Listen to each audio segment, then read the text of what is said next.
자, 우리 이거는 이 문화사가 좀 양이 너무 많아서 거기 고대의 문화 넘겨 보세요. 한번 쭉 보세요. 한번. 욕하진 마시고요. 이 양이 많아서 이걸 이런 식으로 하려고요. 그러니까 앞부분에 그 사상 부분까지를 해서 사상 부분과 관련된, 그러니까 도교 풍수지리 사상까지 해서 사상 부분까지 관련된 문제를 풀고 쉬고, 좀 짧게 잘라서 쉬고, 그다음에 뒤에 그 과학기술서부터 그 뒤에 뭐 석탑 불상 나와 있는 부분이 있거든요. 우리 문화가 일본에 전파된 것까지 이렇게 쭉 나와 있는 그 부분은 또 잘라서 그거 하고 또 그거에 관련된 문제 풀고. 그래서 8문제인데 뒤에 보면 4문제씩 잘라서 갈게요. 양이 너무 많다 보니까 중간에 좀 잘라야 될 것 같아요. 한번 보죠. 고대 문화서부터 좀 보겠습니다. 제가 이 문화 공부할 때 제일 먼저 여러분들한테 했던 얘기가 있죠. 그 어떤 사람이 행위를 하면 이 행위에는 일정한 패턴이 나타나는데, 기억납니까? 이 일정한 패턴이 쌓여서 뭐를 만드냐면 생활 양식을 만들죠. 그 생활 양식을 문화라고 해요. 그렇죠? 문화, 생활 양식을. 근데 이 생활 양식을, 일정한 패턴의 이 생활 양식을 좀 이해하려면 이 사람 머릿속에 뭐가 들어있는지가 굉장히 중요하죠. 그러니까 예를 들어서 중석이가 뭐 이렇게 중간에 제스처를 한다든지 어떤 액션을 한다든지 말투라든지 이런 것들이 이 안에 들어있는 중석이의 가치관이나 종교관, 세계관 이런 것들을 반영하는 거죠. 이해되시죠? 그러다 보니까 이제 이런 한자의 보급과 교육 이런 것들이 우리가 문화사 파트에서 배울 수밖에 없는 거죠. 그러니까 예를 들어서 사람을 봤을 때 그 사람의 교육 정도에 따라서 그 사람들의 어떤 생활 양식이 나타나죠. 그렇죠? 여기서 얘기하는 교육은 학교 교육 얘기하는 거 아니에요. 그 사람의 교육 수준은 학교의 교육만 가지고는 만들어지지 않아요. 한번 보죠. 자, 그래서 이제 한자의 보급이 처음 나오는 건데, 한자는 철기 시대부터 전래되어 사용하였으며 이는 이걸 이제 밑줄 그어놓으면 되죠. 창원 다오리에서 발견된 붓을 통해 확인할 수 있고, 보급은 한자는 삼국시대에 널리 보급되었고 한자를 그대로 사용하다가 이후 이두와 향찰을 만들어 사용하였다. 삼국 통일 이후 설총이 이두, 이 향찰이라고 하지 마세요. 그냥 이두라고만 하세요. 이 향찰을 왜 가로놨지? 이두를 체계적으로 정리하였다. 이렇게 보시면 돼요. 자, 교육기관 부분을 좀 한번 볼게요. 교육기관. 고구려는 태학이 있었죠. 태학. 태학. 수도에 있었던 거고 소수리망 때 설치돼요. 유교 경전과 역사서를 교육했고, 고구려는 경당이라는 지방 교육기관이 있었어요. 어느 왕 때죠? 그죠, 장수왕 때죠. 이거 구분 잘 하셔야죠. 고구려의 중앙 교육기관인 태학은 어느 왕 때? 소수리망 때. 지방 교육기관인 경당은 어느 왕 때? 장수왕 때. 이렇게. 자, 백제는 교육기관에 대한 기록이 없죠. 그러나 오경박사 제도 이런 게 있다는 걸로 보아서 유교 경전과 기술학 등이 교육되었을 것이라고 추정되죠. 계로왕이 북위에 보낸 국서라든지 사택지적 비문이라든지 이런 이 글씨를 통해서, 우리가 이 글을 통해서 백제의 한학 수준도 가늠해 볼 수 있어요.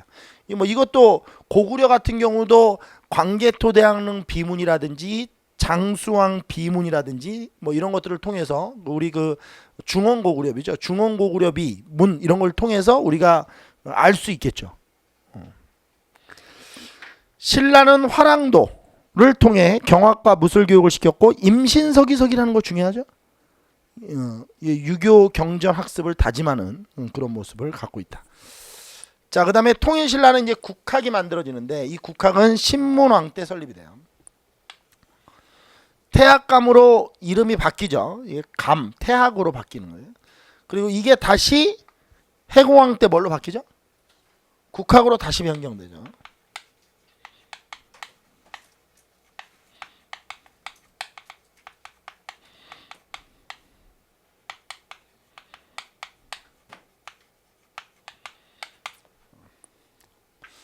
근데 우리 이거보다 더 중요한 게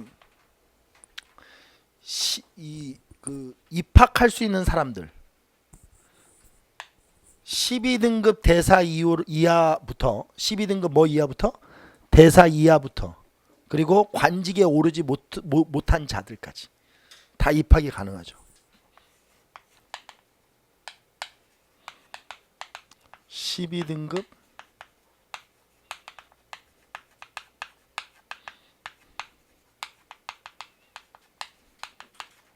입학이 가능하죠. 여기서 11등급 남아가 되면 어떻게 해야 돼요? 졸업해야죠. 나가야 돼요. 11등급 남아가 돼서는 이 국학에 다닐 수 없습니다. 여기서 우리 조심하셔야 될 게 뭐죠? 통일신라 시대 때는 과거가 없었기 때문에 이게 과거를 준비하는 곳이 아니죠. 그래서 이미 관직에 있는 사람들도 다니는 학교예요. 우리 신라의 관등은 17등급 조위서부터 있죠. 학년은 몇 년제였죠? 9년제죠. 국학의 학년제는. 그리고 뭐도 있냐면 유급도 있고 퇴학도 있어요. 유급은 어떤 경우에 자질은 있는데 애가 안 할 때 이럴 땐 유급을 시켜요. 그 다음에 자질이 없을 때 얘는 도저히 공부를 하면 안 되겠다 싶으면 퇴학을 시키죠. 유급, 퇴학 이런 제도들이 있었고요. 그 다음에 또 하나는 뭐지? 갑자기 이게 왜 생각이 안 나지? 필수 과목 논어 효경. 필수 과목이 뭐였다고요? 논어 효경. 이런 게 기억나요. 필수.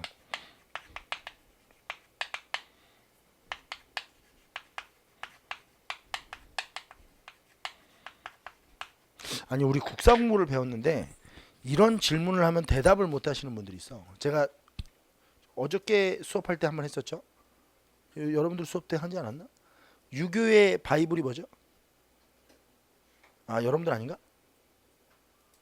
아니면 어쩔 수 없고 유학의 바이블이 뭐예요? 논어죠. 논어. 유교의 바이블이 논어죠. 그러니까 유교가 뭔지 알려면 그러니까 공자의 사상이 뭔지 알고 싶다 그러면 뭘 읽으면 돼요? 논어를 읽으면 돼요. 논어. 그 다음에 도교의 바이블이 뭐예요? 도덕경이죠. 도덕경이 어떤 책이냐면 전 세계에서 성경 다음으로 많이 번역된 책이에요. 그게 도덕경이죠. 그 다음에 성리학 바이블이 뭐예요? 주자전서죠. 그러니까 성리학이 뭔지 알려면 주자전서를 읽으면 돼요. 그 다음에 동학의 바이블이 뭐죠? 동경대전이죠. 그렇죠? 그 다음에 양명학의 바이블이 뭐예요? 전습록. 그죠? 전습록. 이게 양명학의 바이블이죠.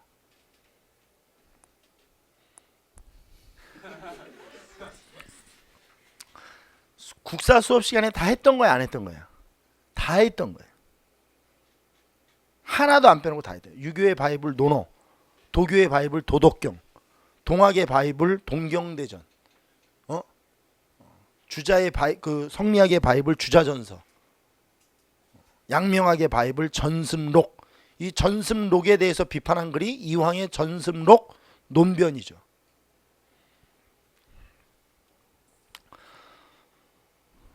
독서산품과로 한번 가보죠. 독서산품과는 우리가 정치사 파트에서 의미가 사실 더 있죠. 왜? 이게 골품제도가 가지고 있던 모순을 극복하려는 시도죠. 이 움직임.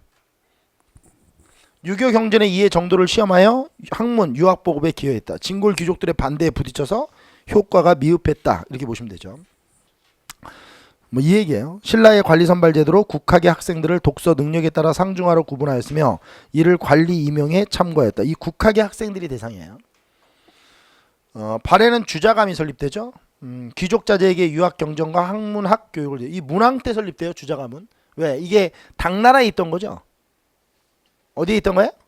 당나라에 있던 거니까 당과 교류하기 시작한 문왕 때부터 이 당의 어떤 이 체제나 이런 것들이 유입되는 거죠. 삼국의 역사서 편찬입니다. 고구려 6위 100권 6위에다 동그라미 치고요. 이문진이라는 사람이 이걸 신집 5권으로 간출이죠. 그러니까 6위를 신집으로 간출인 사람. 이 사람이 이문진이죠. 영양왕 때. 그 다음에 백제는 고흥이라는 사람이 서기를 편찬해요. 근초광 때. 신라는 거칠부가 국사를 편찬하죠. 이런 건 암기죠. 암기. 자, 통일신라 유학자를 좀 보겠습니다. 김대문, 화랑세기, 고승전, 한산기, 계림잡전 이런 걸 썼고요. 강수는 외교문서에 능통했으며 청방인문표, 답서린기서 등 이런 것들을 했어요. 불교를 비판하는데 이 불교를 새 외교라고 비판했죠. 새 외교라는 게 뭐야? 세상 밖에 있는 것이다 이거예요. 그러니까 세상에 사는데 도움이 안 된다는 거죠. 새 외교라고 비판했다. 설총은 유교 경전에 능통했고 이두를 정리했어요. 화한계 기억납니까? 화한계? 그 모란, 장미, 할미꽃 뭐 이렇게 나와가지고 할미꽃이 이 모란을 크게 꾸짖는 거죠. 이게 풍간의 뜻. 그러니까 너 앞에서 이렇게 딸랑대는 사람들이 중요한 게 아니고 뭐가 중요하다. 직언을 하고 간언을 하는 신하들이 더 중요한 것이다. 뭐 이렇게 얘기한 거죠. 이걸 풍간의 뜻. 이걸 담고 있다 이렇게 얘기해요. 최치원이 나왔어요. 우리 엄마 엄청 좋아하죠. 당나라 빈곤가에 어린 나이에 급제했고요. 진성여왕에게 시무 10여 조를 올렸는데 이걸 건의했으나 반발을 하면서 귀족들이 반발하면서 건의 이 반영이 안 되죠. 그러면서 이제 은둔 생활이 시작돼요. 우리에겐 불행의 시장이죠. 개원필경 여기다 다 쓰세요. 개원필경 이게 다 현관 펜치세요. 개원필경, 제왕연대려, 토항소 경문, 중산복계집, 법장화산전, 서기정전, 서기정전도 나왔네. 서기정전, 난낭비 서문. 이 난낭비 서문이 뭐예요? 화랑의 이야기죠. 화랑은 유불도 삼교가 합쳐져 있는 것이다. 뭐 이렇게 얘기하는 거예요. 그 다음에 사산 비문과 이것도 잘 기억해야 돼. 해인사 묘길상탑기. 지라고 써도 기라고 써도 기. 묘길상탑기. 사산 비문은 이거예요. 쌍계사 진감선사비, 성주사 낭해하상비, 이건 숭복사비 이렇게 불렀죠 우리가. 봉암사 지증대사비. 여기 사산 비문이에요. 유학자이면서 이 사람들은 뭐 불교, 이 사람은 불교 도교에도 능통했다. 그래서 고려 시대 때 실질적으로 이제 이 최치원이가 더 유명해지죠 문인들 사이에서. 잘 기억하시면 되고 최치원이는 책 이름하고 책하고 이렇게 연결하는 문제가 많이 나오죠. 자, 그다음에 삼국의 불교 수용을 좀 볼게요.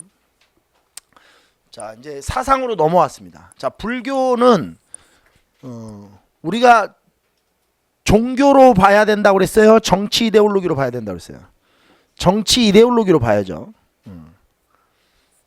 수용, 전진의 순도, 북조 국가죠. 순도라는 승려가 4세기 소수리망 때 이걸 수용돼. 372년이죠. 삼론종과 열반종이 발달하는데 이 삼란종 승려가 뭐죠? 예, 승랑 이런 사람들이 있죠. 그죠? 해관, 도징 이건 이제 일본의 삼론종을 정파한 사람이에요. 그죠? 열반종은 보덕. 여기 다 써 있네. 그렇죠? 열반종은 보덕. 이게 연결을 시키세요 이렇게. 보덕. 이게 합쳐져 있으니까. 그 다음에 대표 승려가 이렇고 백제는 중국 동진. 동진은 중국 남조죠. 승려 마라난타를 통해 4세기 침류왕 때 수용되죠. 384년. 율종이 발달하죠. 율종. 이 율종을 인도에서 가져온 사람이 있죠. 겸익. 율종을 가져온 사람이 누구야? 겸익. 열반종이 유행해요. 이 보덕의 열반종이 백제에서 유행을 하죠.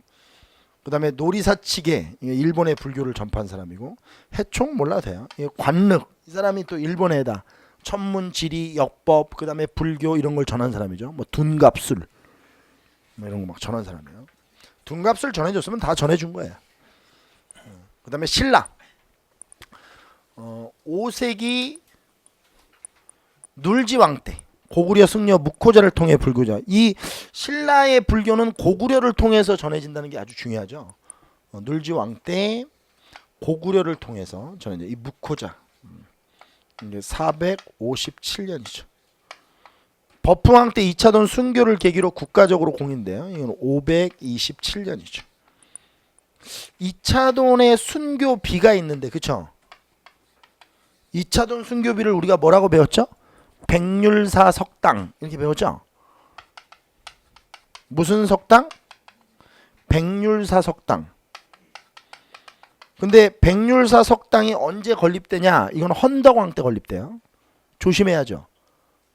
백률사 석당을 건립한 시기는 버프왕 때가 아니고 언제라고요? 헌덕왕 때 건립돼요. 뭐 그럴 수 있는 거죠. 2차 돈을 기리기 위해서 이후에 만드는 거니까.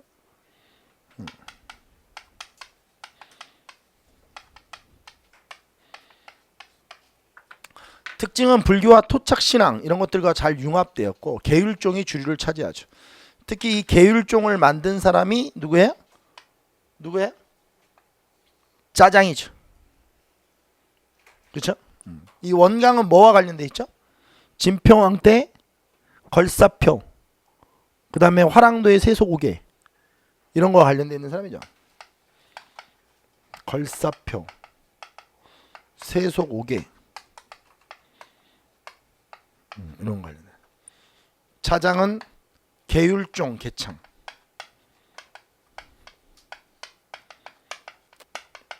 황룡사 구충 목탑 건립을 건의했던 사람이죠. 황룡사 구충 목탑 건립을 제안한 거죠. 자, 이런 사람들이 있었다라는 거예요. 자, 삼국 불교의 성격과 역할입니다. 자, 왕실 불교다. 왕실이 주체가 되어 불교 수용을 추진했고, 귀족 불교다. 귀족들의 유리한 성격을 지녔다. 이거 두 개를 묶으면 다 뭐에게 유리하냐면 왕실과 귀족에 유리했다. 왜? 윤회 사상 때문에. 윤회. 윤회설. 이거는 얘네들의 지배의 정당성을 확보해 주는 거죠. 뭐 귀족의 입장에서 나쁠 건 없죠. 귀족도 어차피 윤회에 입각해 보면 굉장히 전생에서 좋은 일을 많이 한 거죠. 그러니까 귀족으로 태어나지 않았겠어요?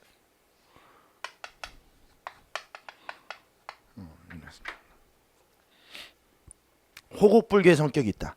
국가와 왕실의 안녕과 평안을 기원했고 인왕경, 백자광해, 백제왕사, 미륵사, 신라, 황룡사 등을 통해서 이 호국불교의 성격을 우리가 가늠할 수 있다. 역할, 고대문화 발전에 기여했으며 이 고대문화 발전에 기여했다는 것은 어떻게 잡아내셔야 돼요? 불교가 들어오면 불교가 들어오는 거 불교만 들어오는 게 아니죠. 불교가 들어오면 절을 만들어야 되니까 무슨 기술이 발달해요? 건축 기술이 발달하고 불상이나 석탑을 만들려면 조형 미술이 발달하게 돼요. 그렇죠? 불경을 해석하려면 철학적 인식이 발달하게 되죠. 그렇죠? 경전은 생각하지 않고는 경전의 내용이 분석이 안 돼요. 불교로 인간 사회의 갈등과 모순을 해소하는 철학적 인식의 토대를 구축하게 된다. 스님들하고 대화하면서 느낌을 받는 것 중에 하나가 철학적 깊이가 대단하다 이런 거예요. 어떤 사물이나 어떤 사건이나 어떤 대상을 바라보는 태도가 범인과 다르죠. 범인과 다른데 스님들 이렇게 딱 보면 다르죠. 그 법륜 스님이라고 그 증문즉답해주는 유명한 스님이 있죠. 그분이 제가 이제 한번 그분 그 저기 뭐야 이제 뭐라고 해야 되지? 뭐라고 해야 돼? 콘서트라고 해야 돼? 콘서트는 실 나도 하는데. 아무튼 이제 그분이 그 하는 어떤 그 주최하는 그 뭐 거기를 갔는데 강연회 같은 데를 갔는데 이제 청년이 한 명이 질문을 해요. 근데 뭐 질문의 내용이 뭐냐면 여러분들 갑자기 이제 여러분들 입장에서 취직이 안 돼서 걱정이 되는 거야. 일을 하고 싶은데 취직이 너무 안 된다 이거야. 근데 그 증문즉답을 해주는 그 법륜 스님이 이렇게 얘기하는 거예요. 얼마 정도의 연봉을 받길 원하냐요. 이 얘기 알아요? 유명한 얘기인가? 네, 난 거기 그 강연장에 있었거든요. 얼마 정도의 연봉을 받길 원하네요. 근데 이제 이 친구 하는 얘기가 적어도 4,500에서 5,000 정도는 돼야 된다는 거더라고요. 그러니까 이제 법률 스님이 왜 취직이 안 되는지 알겠다는 거죠. 명쾌하죠. 그러면서 이제 이 양반이 이분이 이제 뭐라고 얘기하냐면 이렇게 얘기하더라고요. 당신을 객관화시켜서 4,500 정도의 연봉을 받을 수 있는 능력이 있다고 생각하느냐. 그러니까 이제 그 친구가 저는 뭐 있다고 생각합니다. 저는 나름대로 굉장히 노력을 많이 했습니다. 그러더라고. 그러면 이렇게 하시라는 거예요. 본인이 4,500 정도를 받을 수 있는 능력이 있다면 3천만 원 정도를 주는 직장에서 일하는 게 좋다는 거죠. 그럼 일단 첫 번째 뭐를 받지 않아도 돼요. 스트레스를 받지 않아도 돼요. 전혀 스트레스. 오히려 사장이 스트레스를 받죠. 얘 때문에. 왜? 얘 나갈까 봐. 얘가 4,500만 원 정도의 일을 하는 애인데 사장이 3천만 원 정도 주고 일을 하면 사장이 눈치 볼 거 아니야. 이게 나가면 큰일 나니까. 그렇잖아요? 그리고 이제 이 스님이 얘기하는 게 스파게티를 먹을 거를 라면을 먹으라는 거죠. 근데 자기가 먹어보면 스파게티보다 라면이 더 맛있대요.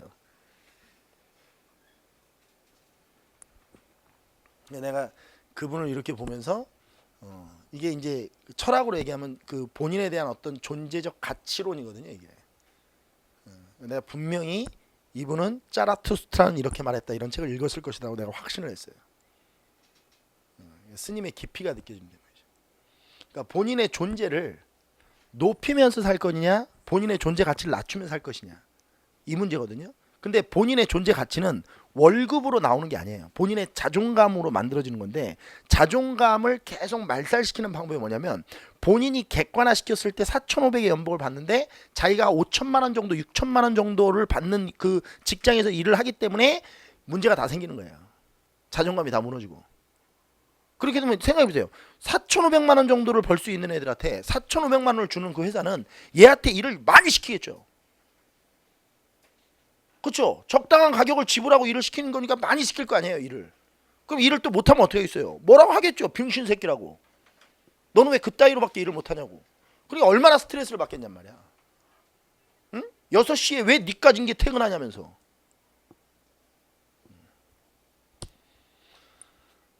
저는 아무것도 아닌데 그 존재가치론에 대한 그 설명을 하는 걸 보고 아, 이분이 철학적 인식 토대가 완전하구나. 아주 명쾌하게 그 답을 내려준 거예요. 명쾌하게. 사람은 자기를 객관화시키기가 굉장히 어렵거든요. 그럼 자기를 객관화시켰을 때 예를 들어봅시다. 자, 얼굴 좀 보세요.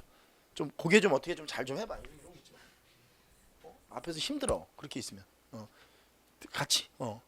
저기 만약에 제가 예를 들어서 한 1,000만 원을 한 달에 벌 수 있는 능력이 있다라고 봅시다. 근데 학원에서 1,000만 원 안 주고 500만 원만 줘요. 나는 1,000만 원을 벌 수 있을 것 같은데 객관화 시켜보면 그럼 나는 지위가 어떻게 되겠어요? 학원 내에서 올라가는 거예요? 낮아지는 거예요? 올라가는 거죠. 그게 중요하다는 거야. 올라간다는 거야. 여기서 이제 우리 외할머니가 했던 유명한 잠언이 하나 있죠. 서가 하루에 밥 4끼 못 먹는다. 이거죠. 돈 많이 벌으면 밥 4끼 먹을 것 같죠. 지금도 먹어요. 이러지 말고. 그래서 시를 읽어야 돼. 시. 이 시 무슨 해석이 안 돼. 4끼? 뭐 이렇게 해석되니까. 이게 뭘 얘기하는지 이해되죠? 하루에 밥 4끼 못 먹어요. 이런 게 이제 불교는 인연이거든요. 인연. 불교에서 가장 강조하는 게 인간과 인간의 인연을 강조하는 거예요. 그러니까 상호 관계 이런 것들이 불교에서는 굉장히 중요하죠. 그러면 사회생활을 하는 데서 제일 중요한 건 뭐예요? 인연이죠. 인연. 우리가 이 불교를 이용해서 사회적 관계망을 해석해 봤을 때 이게 다 인연이에요. 우리 친구분과 저와의 인연. 인연이죠. 다 인연이에요. 인연. 그러면 이 두 관계가 어떻게 이루어져야 되느냐라고 생각해 보면 어떤 관계를 형성시켜야 되느냐라고 하는 것은 철학적 인식 토대가 구축돼 있어야 이 사람을 기분 나쁘게 하지 않고 생활할 수 있는 거예요. 그런 철학적 인식이 없으면 지 멋대로 하고 사는 거죠. 다른 사람 다 불쾌해가지고. 그건 개인주의가 아니에요. 자기 멋대로 사는 건 개인주의가 아니에요. 개인주의는 개인의 자존감을 회복하면서 남에게 피해를 주지 않는 거예요. 남을 불쾌하거나 불편하게 하는 거는 그건 개인주의가 아니죠. 어디서 잘못 배운 거죠. 철학적 인식 토대를 구축하였고 또한 왕권을 이념적으로 뒷받침하여 이제 이 부분도 정치적으로 해석될 수 있는 거죠. 제가 이 부분을 이제 굉장히 강조했던 거죠. 그래서 특히 우리 교종불교가 그렇고 교종불교 중에 화엄종 이런 종파가 이 왕권을 뒷받침하는 역할을 많이 해내죠.